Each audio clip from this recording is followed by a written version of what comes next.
Hello, Rena. Hello, Dr. Bach. So good to be here. Good to be with you. Mm. Welcome, everyone, to a free association conversation between Rena K and myself, Dr. Bach Ho. We're both organic intelligence coaches. We help people reduce suffering and increase capacity to handle more in life with ease using the protocols of organic intelligence. Links in the description to learn more about us. In these live stream free association conversations, Rena and I try to aim both at people who are completely new to organic intelligence and people who already know its basics. We try to find the balance. Today, our topic is what unlocks free will is orientation and pleasure. Parenthesis, yes, we're really saying this. Close parenthesis. I'm going to begin by stating my view on free will. I'm not claiming to speak for Rena, but if she does not agree with me, I'm never talking to her again. And I'll have no choice about that. It will be a determined product of my quote unquote conditioning. My view is Ayn Rand's view, Ayn Rand, the philosopher. Free will is the ability to choose between alternative courses of action. It exists, you have it. The validation of it, the rational validation of it, is introspective. You can introspect and grasp that you can choose to focus on these words I'm saying or not, to think or not. I follow Ayn Rand here in holding that the primary choice one should have in mind when thinking about free will is not choices of physical action. Do I have the chicken or the beef for dinner? Though they are choices. But the primary choice is to raise one's level of awareness or not, to focus or not, and then to think or not.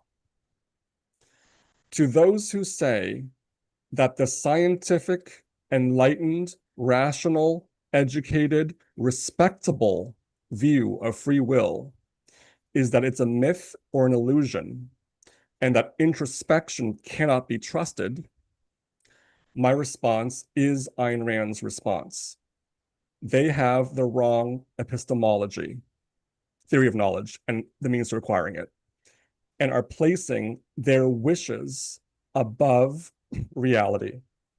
They wish introspection to be invalid, and they're placing their wish above the reality of I can grasp by introspecting that I'm angry, that I'm happy, that I'm sad, that I'm making a choice, that I'm choosing not to think, that I'm choosing to be dishonest, that I'm choosing to rape someone or not. Having free will does not mean any choice is possible. If I'm in a food coma from too much mashed potatoes, I can't choose to do math or listen to a complicated lecture, or at least I can't choose to do so and succeed for more than, say, 5 seconds and without enormous backlash from my organism. Free will is the ability to choose, primarily to choose to increase one's level of awareness and to think. What choices are open to you and what not, and their consequences are determined by the zillion factors of your organism and the universe.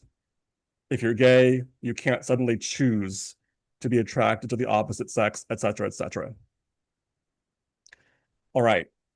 So the topic today is what unlocks free will is orientation and pleasure. Yes, we're really saying this. And Rena, we discussed this topic and I'm excited about it. And I know you've had some thoughts about it for a while now, and would you like to begin? Yeah, sure, sure, great. Thanks for that opening and the clarity and the conciseness of that. There are many books written about free will. I've read many of them in many different positions, and they go down deep, deep, deep, complicated rabbit holes. And yet, over the course of time and study, I have come to the position that yes, we absolutely do have free will, largely because we can introspect that we make choices and we make choices on a regular basis.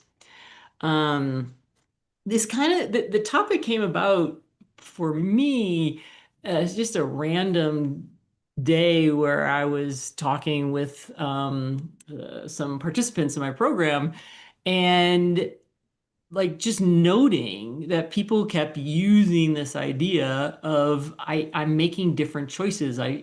Based on the work that we were doing, that they felt like they had different choices. Like even recently, somebody was like, "Oh, I noticed I was doing things with a lot of intensity. I was doing a task, right?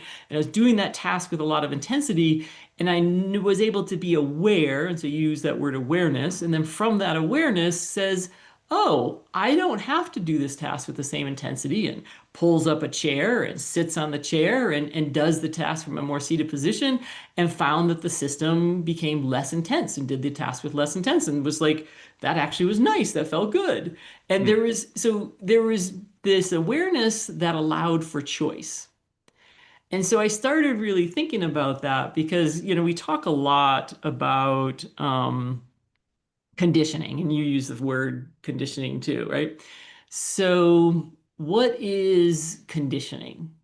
Right. So what's it? Because you're ultimately, free will versus determinism. Another way of determinism would be like, oh, we're just conditioned to do, every choice, right? And so, what do we mean when we talk about conditioning? I think this is important because, in some ways, we're talking about the ways the biology, the brain, that we've learned things, and we've learned things to be able to do things automatically, right? So, um, you know, I was watching a little anecdote. I was watching a little kid the other day. Just this is a viral, Instagram type video. I don't remember where I see it, but in this what, maybe three-ish, probably aged, boy had just successfully accomplished something. I don't even remember what it is. He successfully accomplished something, and he was trying to get his thumbs up. Like he was trying to do the thumbs up motion to whoever was watching him,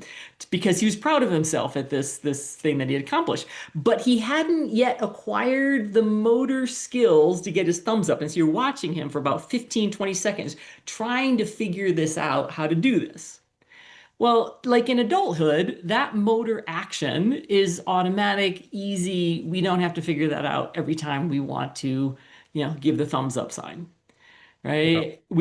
We come to a door and we know what to do at that door. As we're approaching that door based on the kind of handle on the door, the kind of door it is, whether it's a sliding door, does it open towards me? Do I push it? Do I have to turn the handle? Do I push the handle? Like all these things are conditioned into our systems because we've had lots and lots of experience with them. And fortunately, because we don't want to have to think every single time we come to a door, I wonder, what do I do with this door? Like we want the motor actions to actually begin, and so that we can perform that action with fluidity and efficiency. And so, a big part to me of conditioning is the fact that we create these brain firings that allow us to be very efficient in life. And there, in spite of the fact that we often in the therapeutic world will talk about conditioning as being, even the spiritual world too, conditioning being bad. My conditioning's bad, and yet the reality is a lot of our conditioning is actually good, and I'm defining good and bad in these cases. Is does the conditioning accord with reality? Is the conditioning in line with reality? right? So Mhm. I come to a door and I see that it's got this round handle, and so I know to turn that round handle, and I'm successful because over and over and over, that's what's opened the door. Like that's in line with reality. So it's really easy to think about like objects like that. But there's also like the human experience, like human to human interaction and you know how we do things in life, like how I choose to do you know you know, how do I choose to respond to a friend who says something to me in one way, or do I choose to do it in another way? Many times people think that that's conditioning. We do things just automatically because that's the way we've always done them. So, like this person I was talking about earlier, is used to doing life at this high intensity pace. That's just what they've learned to do over time. And that's the quote unquote conditioning, because that's the habitual pattern that's been learned and done over and over and over. So it creates that pattern. But we don't have to live life just by the conditioning or just by the patterns. To me, that's where free will comes in, right? We actually have choices. And you want to say something, so I'll Oh, let you okay. Uh, uh, jump in. Thank you. Uh, the way you were using the term conditioning, I think you were referring to what is automatic and habitual in a person.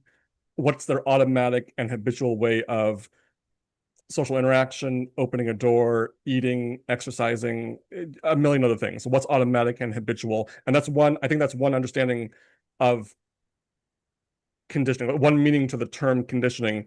There's another meaning to the term, and which refers to, which I think I'm against. I think it's an invalid concept. This other meaning would be how you are was determined. How you are was conditioned by factors deterministically.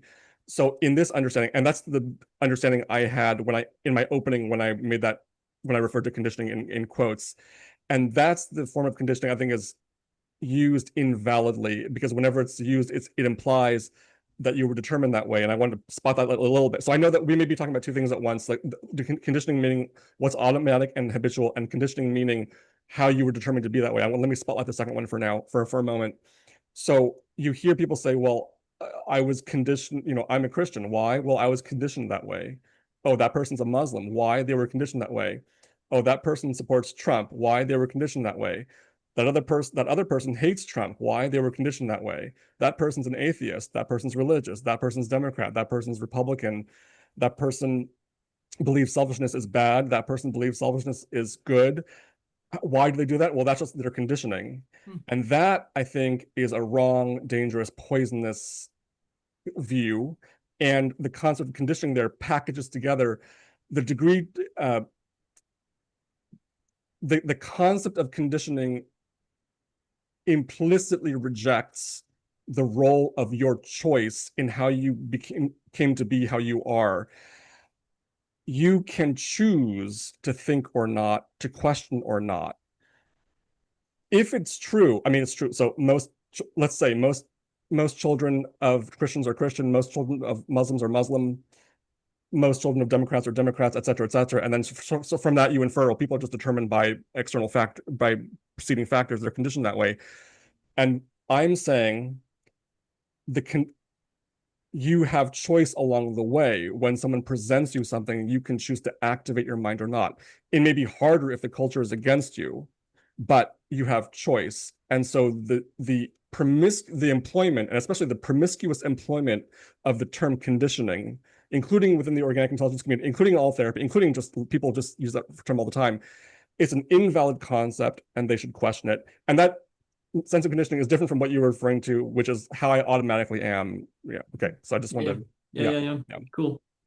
And not to belabor that, because I think there's you know all kinds of in-depth things that we can get into, like you know whether or not there's anything that we come into this world with, or if it's a blank slate, or you know some of those kinds of things. But I don't know that that's necessary. So if we start with what I'm saying around that conditioning is what develops as a form of like a habit or an automaticness. And some people will feel as if they can't choose otherwise because it's been so ingrained. It's just like the brain has certain pathways that it's almost like engrooved down. And so it just keeps going along that pathway. And so it feels as if I can't make a choice.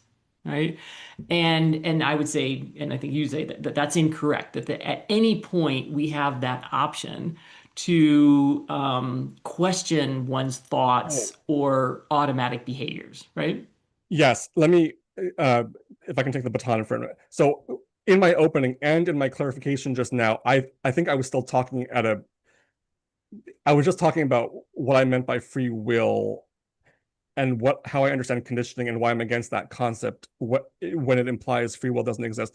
But I haven't even gotten yet to the topic that we had stated, which was how uh, what unlocks free will is orientation and pleasure. And you were trying to get there, and I kind of slowed you down by doing my second clarification. But so let's try to get there. So when in the in the title of our talk, what unlocks free will is orientation and pleasure. What I mean by it is that if you the more you establish orientation and pleasure, the more choice options arise and the better choice options that arise. It's not that orientation and pleasure give you free will, whereas before you had orientation and pleasure, you didn't have free will. You had free will all along. It's just that the more you have orientation and pleasure, the the potency of choices increases. So for random, And amount, like the oh actual yeah, amount, amount right, of right, choices, right. both potency and amount, right? So one example is, uh, let's see, this is kind of an abstract example. I'm just going to go with it. So in normal mainstream therapy, if someone goes to a therapist and wants tips on social navigation, like I'm going to there's something I want to talk to, I want to confront my friend about something, some issue, and and a mainstream therapist may give advice like okay, well maybe you want to start with some small talk, and then maybe you want to use I statements instead of you statements, or maybe you want to start, maybe a sandwich thing where you give a compliment, then you do something a little bit critical, then you do another compliment. So you can have like zillions of like precise concrete strategies that you're going to give that client for confronting the friend about whatever issue that was, which is fine and great and it can be very valuable. From an organic intelligence perspective, what I would do and what many organic intelligence coaches would do as part of the protocol is we're trying to establish orientation and pleasure. So we may not jump straight to here's use I statements, not you statements, or ask them how they are first. It's if you are oriented and in pleasure with your friend, options may come up that I, the coach, would never be able to predict. You in session with me right now would never be able to predict, but the options that come up will be better than any kind of list of strategies I could have given you in the session. And that's how the free will is unlocked. We're unlocking often completely unpredictable choices through the establishing of the choral of, sorry if choral doesn't help. So sometimes free association, whatever. But with orientation and pleasure, you unlock unpredictable choices that are vastly superior and more efficient than through, well, I have my 35 conversational strategies. I'm going to give them to you right now. That's one thing I was Right. thinking. Yep. Yeah, yeah. And even one step prior to that, so your example is, oh, I have, say, like this issue or conflict with my friend, and I want to respond in a way that is good or helpful or is, good for our friendship, right? Like that's already implying that the person has made a choice to have a better conversation than they think would have happened spontaneously, which is one step beyond people who, hey, my friend, teased me, made a joke, and then I just lashed out at them. No thought, no consideration, just automatic, split second knee jerk Yeah, behavior. yeah. And so much of life we're doing on this level of automaticity. And again, thank goodness, because, the cognitive load to have to do everything in life without that, which is just impossible. Like we would be like, infants again, right? Trying to figure out how to get our thumb up, right? We don't have time for that kind of stuff. So, as a result, there's so many of our responses, reactions, behaviors that happen out of the brain. Some people say, the Lisa Barrett Feldman, who talks about the predictive brain, that part of what the brain is doing is predicting a split moment ahead of your actions, what's going to be the best action.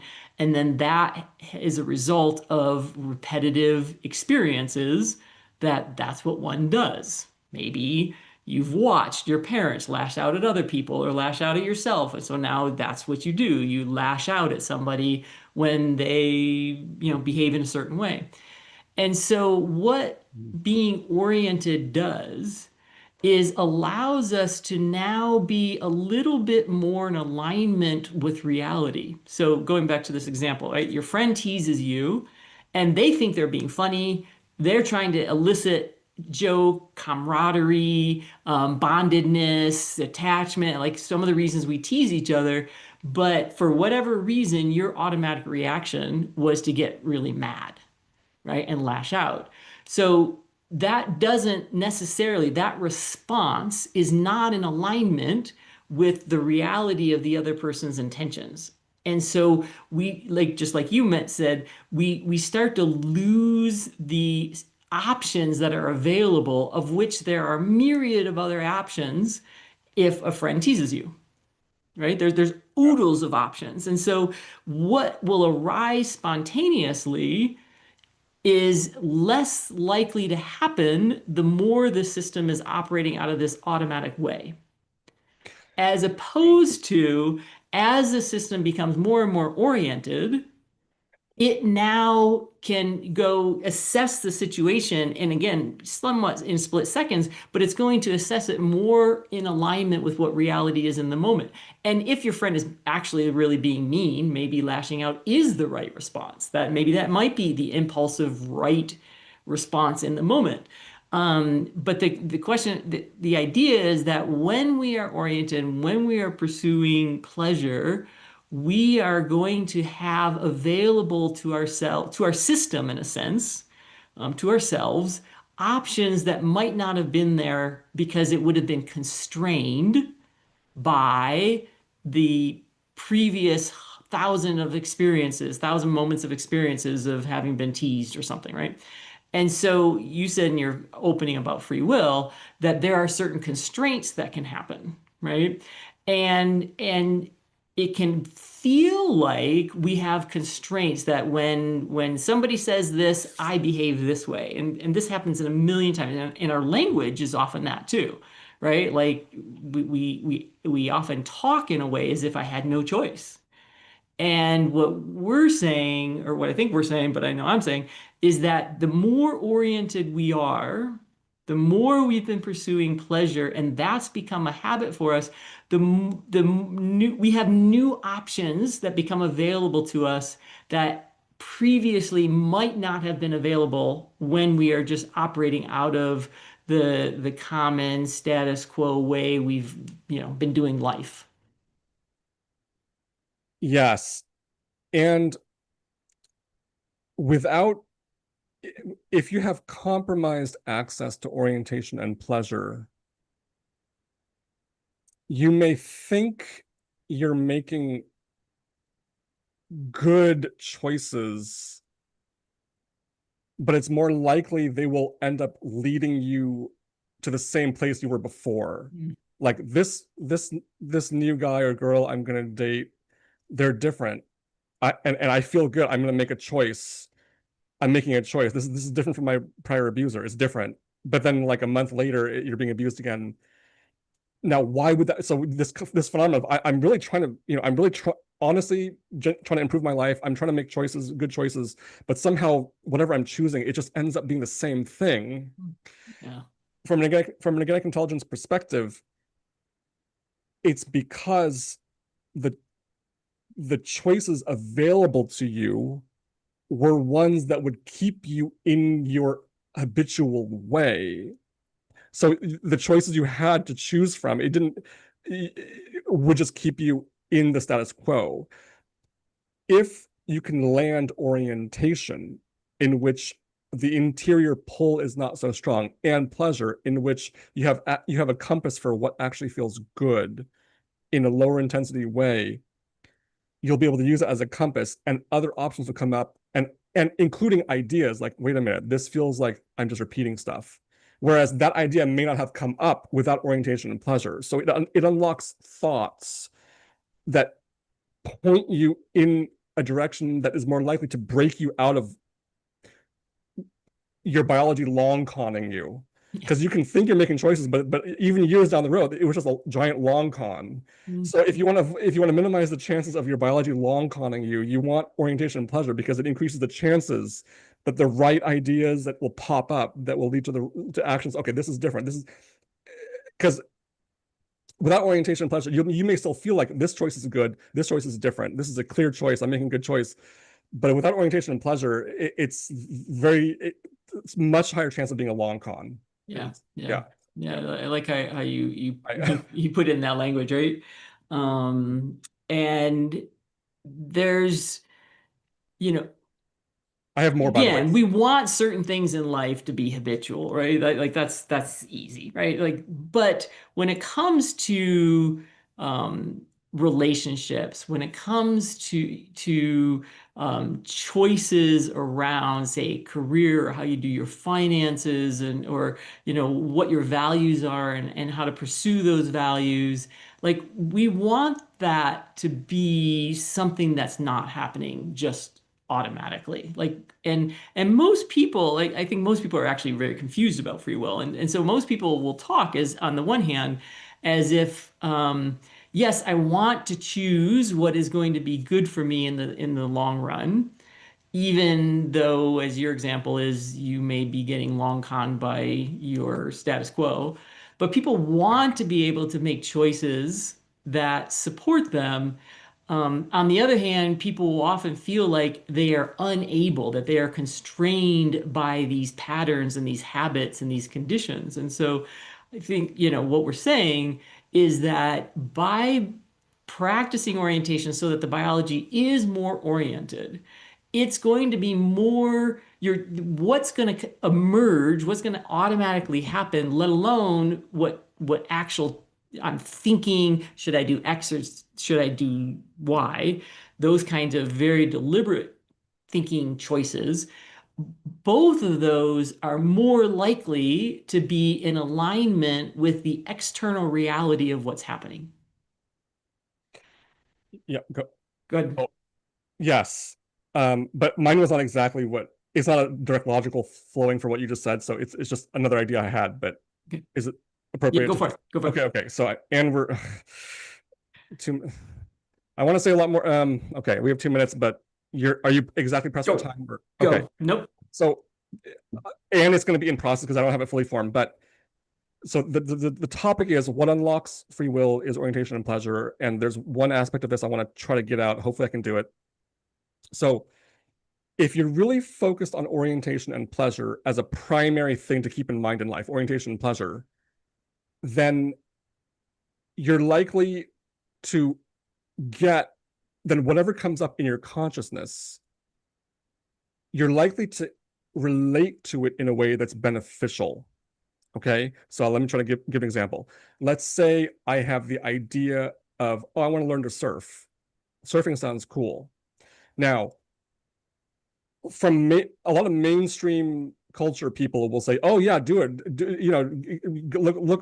Go on your phone and get some surfing lessons. Go get a suit, get a board, go surfing. Attack life, go for it. Maybe, or I my current desire and fantasy about surfing is just what it is. It's this internal experience, and I can enjoy it, extract the pleasure from that. And there's no rigid assumption that it's some kind of preliminary step towards eventually actually going to surf. I may never surf, but the fact that I'm focused on orientation and pleasure, what's Orientation meaning I'm not hostage by internal intensity. Pleasure meaning what feels good, meaning that orientation and pleasure are the compass and container or incubator around this. Oh, I want to learn to surf. I can really enjoy and drink up the pleasure and value from I want to learn to surf without any implication that's actually hooked to some kind of linear, like now I'm going to next step, look up surfing lessons, next step, how do you buy a surfboard or whatever, right? So, and if I do pursue surfing, if I'm to the extent I'm establishing orientation pleasure, it's more likely that that path will promote more orientation and pleasure as opposed to now I'm all stressed and why am I doing this? But I'm going to go anyway because I already paid my $80 for the lesson, and now I'm oh man, but I just I really don't like being here, but should I do it because I'm uncomfortable and discomfort is good? Then you just start getting away from orientation and pleasure. So orientation and pleasure increase the choices available, increase their potency, increases how much value you can extract from the internal experience without assuming that it's going to lead to some linear action-oriented process. And if you do the action-oriented process, it increases the pleasure from that and it reduces the chances of some disaster or long con by your biology. Okay, Nice summary. is what I got. Okay, so Yeah. hopefully that was, clear enough. All right. Yeah, Okay, totally. so all right. Uh, that wiped me out. So, any closing remarks, Rena, from your end? I don't have any closing. That wiped me out. Yeah, no, that I think that was the closing remarks Okay, okay, because you just summarized exactly what we just said. okay. And if I'm gonna say anything, go out and spend some time, make a choice, use your free will to actually do the practice of orientation to the point where it becomes a more established automatic process in your biology. That's part of what we want to have happen. Is that orientation itself becomes we are oriented. It's just automatic to be so. But most of us are hostage to a lot of former conditioning and including a lot of the unpleasant internal states. And so to get out of being hostage to our internal states, orientation is the process of doing it. That's the first place to Yes, start. yes, yes. And you've got all kinds of videos on that. Steve has videos on it. There's Steve Hoskinson, the founder of Organic Intelligence.